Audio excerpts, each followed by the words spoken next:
Mapagbigay na walang iba ang ating Municipal Mayor, Honorable Tundato Dats mga Tundato. I love you all! Okay, I love you all. At sa ating paggalang din sa ating Chief Police, si Sir Isidro Escobar, Sir. At ang kanyang mga kasamahan nandito ngayon ay nakita natin ang pagmamahal nila sa tribo. Kung mahal ni Mayor tayo dito sa barangay, ganon din ang pagmamahal niya sa lahat nagsasama ngayong umaga. Yun ang tunay.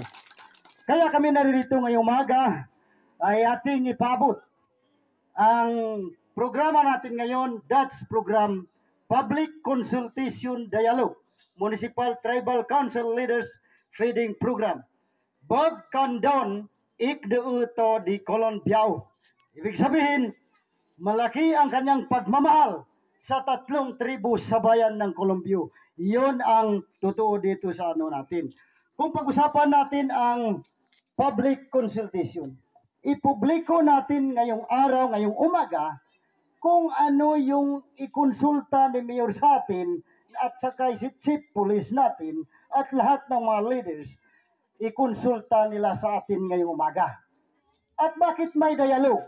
I-dialogo natin kung ano ang nandyan sa isip at sa puso ninyo at iparating natin ngayong umaga para mapag-usapan at mabigyan ng solusyon ang kailangan natin dito sa problema man mapersonal, iparating natin ngayong umaga kaya nandito ang ating leader.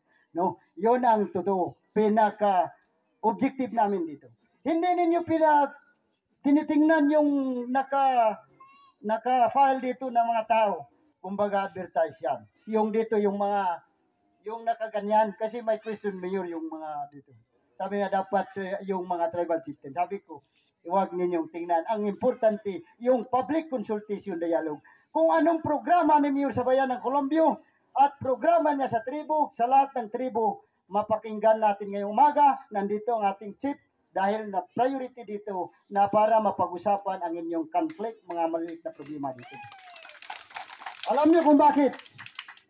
Kasi naisip ng Municipal Tribal Chieftain, itong programa ng Tribal Chieftain, IPS Chieftain ito, na support ng ating mahal na mayor sa bayan ng Colombia at 19 Council. Hindi ito programa ni Mayor, kung hindi, supportan niya sa Tribal Chieftain, IPMR, IPS, para makilala at mapakinggan ang mapalabas ang pangalan ng tribo sa bayan ng Colombio. Yun ang totoo, number one.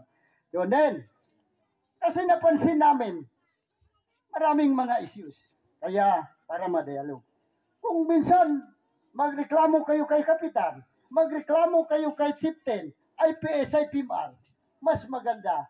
Sabi ko, samahan natin, dalhin natin ang mga leader para makonsulta nila, para hindi lang kay Kapitan magtanong, para direct nila ipaabot ang kanilang hinaing, personal pang publiko, maparating sa inyo. Yun ang number one objective of tuyo medman teklapos ni. Daman pinaka-importante, sakdo to. Ito man, si Mayor, walang pinipili.